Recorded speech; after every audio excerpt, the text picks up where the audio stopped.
Bonjour à tous, une vidéo aujourd'hui pour vous partager un projet auquel je participe. Alors c'est le projet Insignia UE 2023. Donc c'est un projet de recherche à l'échelle européenne qui consiste à estimer la pollution de l'environnement d'un rucher.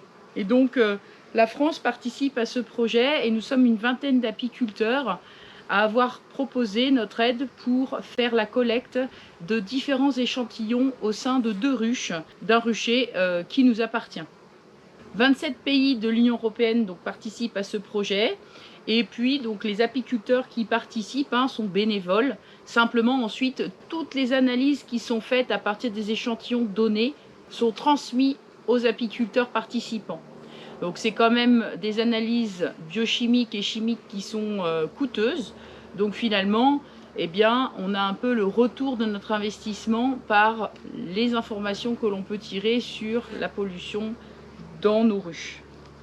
Je vais vous montrer un petit peu ce qu'on collecte là. Donc je suis sur l'avant-dernière semaine d'analyse.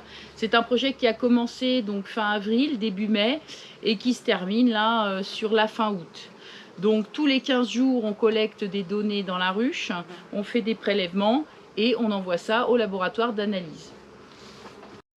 Donc ici, j'ai mis une trappe à pollen donc qui va rester en place 24 heures pour collecter les pollens donc, qui rentrent dans la ruche. Alors là, donc, je vais récupérer le pollen. Voilà, la petite trappe. Il n'y a pas beaucoup de pollen en ce moment, mais ce sera suffisant pour les analyses. Voilà, donc là j'ai mis l'équivalent d'une cuillère à café dans le filtre. Et puis ensuite j'ai des absorbeurs d'humidité ici dans le pot pour éviter que le pollen ne moisisse.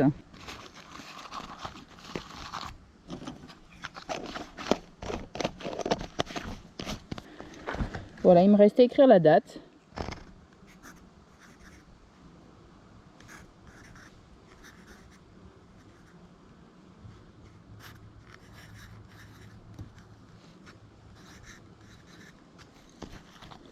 Voilà.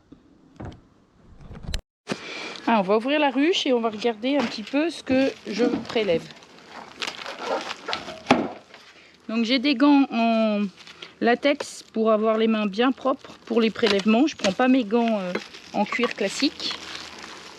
Donc j'ai choisi évidemment des colonies plutôt douces pour évidemment l'étude.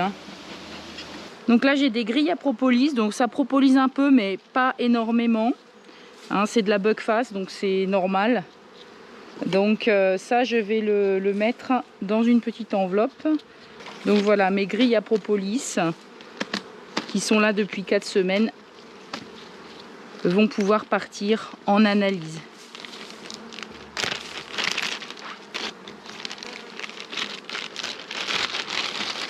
Donc ensuite j'ai un petit coupon comme ça à remplir avec la date de l'échantillonnage. Ça c'est mon numéro de participant, donc FR pour France, 11e apiculteur, SR08, donc c'est la 8e semaine d'échantillonnage, et PR pour propolis. Voilà. Donc dans la propolis, ce sont les métaux lourds qui sont analysés. Donc ensuite, vous voyez, j'ai un petit bracelet de silicone comme ça, que je vais venir donc retirer, qui est placé ici également pendant 4 semaines. Donc ce petit bracelet de silicone va permettre de doser les HAP et les COV.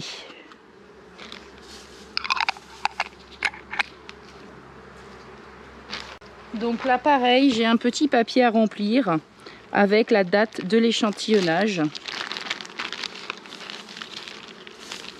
Et puis ensuite, j'ai une bande silicone à ajouter tout autour, mais je l'ajouterai quand j'aurai mis la deuxième bande de silicone de la deuxième ruche, parce que j'ai 2 ruches à échantillonner.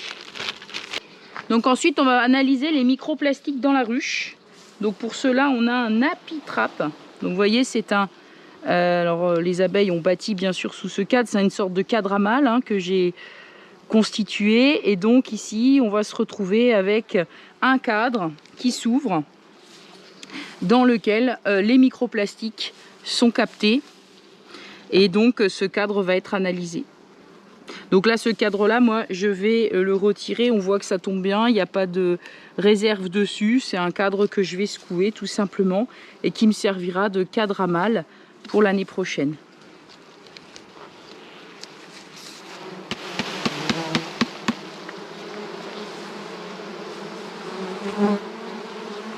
Donc je vais juste, hop, faire redescendre les abeilles.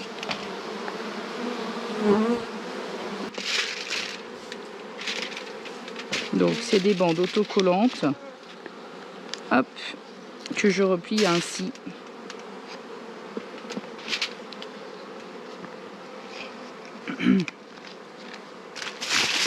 Et que je mets dans un aluminium. Voilà.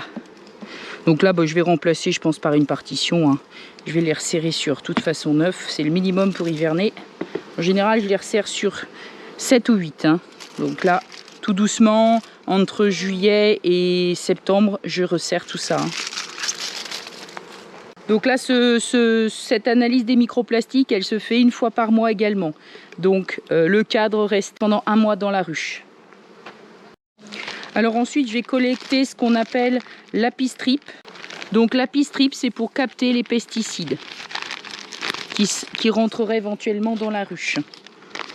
Donc ça, c'est un truc qu'il ne faut surtout pas toucher avec les mains. Je vais délicatement sortir la petite bande de son aluminium. Donc c'est une bande qui va donc être suspendue dans la ruche, un peu comme une bande de traitement apivard. Voilà, donc hop. Alors j'ai les gants, donc là c'est bon. Je vais le positionner comme ça. Essayer de faire doucement en retirant. Alors là j'en profiter pour faire une petite visite d'ailleurs. Oh, je pense que ça manque de nourriture, oui, j'ai pas. Alors il y a un petit peu de. Vous voyez, un petit peu de miel là-haut, mais c'est très léger. C'est une colonie qu'il va falloir que je nourrisse un peu avant l'hiver.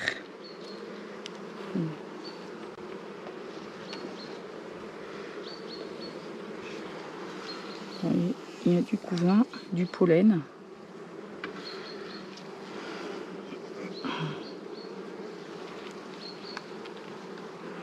Je décale tout ça tout doucement, profitez pour visiter. Hein.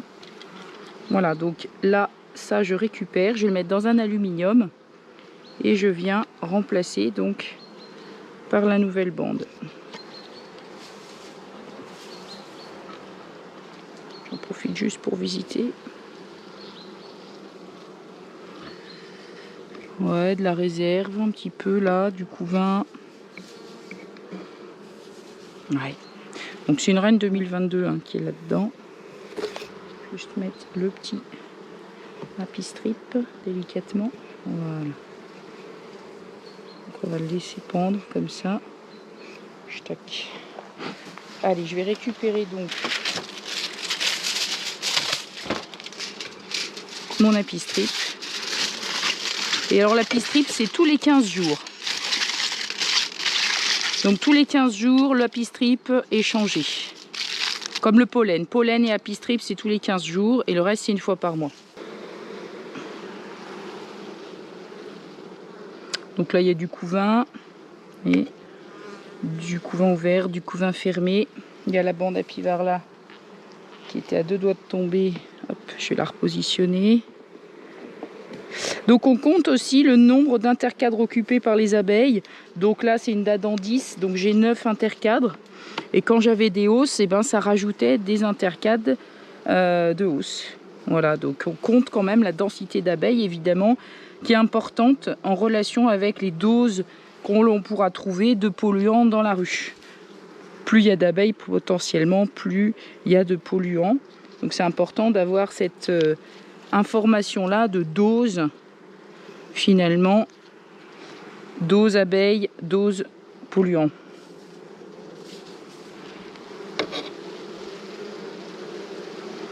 Bon, bah, il y a encore pas mal de couvains. Par contre, oui, c'est pas très chargé en nourriture. Hein.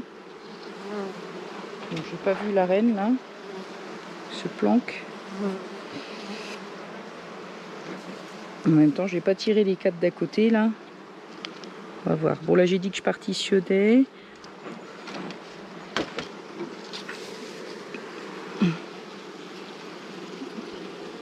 Ouais, voyez, les cadres de rive sont quand même bien secs. Hein. Bon, alors il y a un peu de nectareille de ce côté, puis du pollen, mais c'est sec quand même. Hein. Donc là, je ne vais pas hésiter à mettre un petit coup de sirop. Elles ont reçu un petit litre comme ça après le retrait de la hausse, mais pas grand chose. Donc je vais pouvoir nourrir un petit peu plus conséquemment. Allez, donc une partition chaude. Et il y en aura certainement une deuxième qui viendra un petit peu plus tard en saison. Voilà. Donc là, alors quand les hausses étaient présentes, j'ai fait des prélèvements aussi de miel. Donc pour vérifier l'éventuelle présence de pesticides dans le miel. Voilà, c'est simplement un petit flacon et puis on remplit de miel. Allez, hop. Impeccable. Donc les prélèvements sont faits, comme vous l'avez compris, soit tous les 15 jours, soit une fois par mois, selon ce qui est testé. On a 4 jours pour notre planning pour savoir quand on fait les prélèvements et puis s'adapter à la météo. Donc ça laisse un petit peu de mou. Voilà, si on ne peut pas faire le prélèvement sur une date précise, eh bien on a un intervalle de 4 jours. Donc ça c'est plutôt agréable. Et donc du coup, voilà, vous voyez, le projet se termine tranquillement.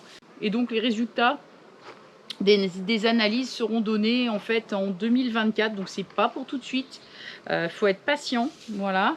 J'ai fait aussi analyser 2 échantillonnages d'abeilles de chaque ruche, donc au niveau génétique, pour avoir un petit peu une idée des abeilles qui sont dans ma ruche. Vous savez que la diversité génétique chez l'abeille, c'est quand même quelque chose d'incroyable.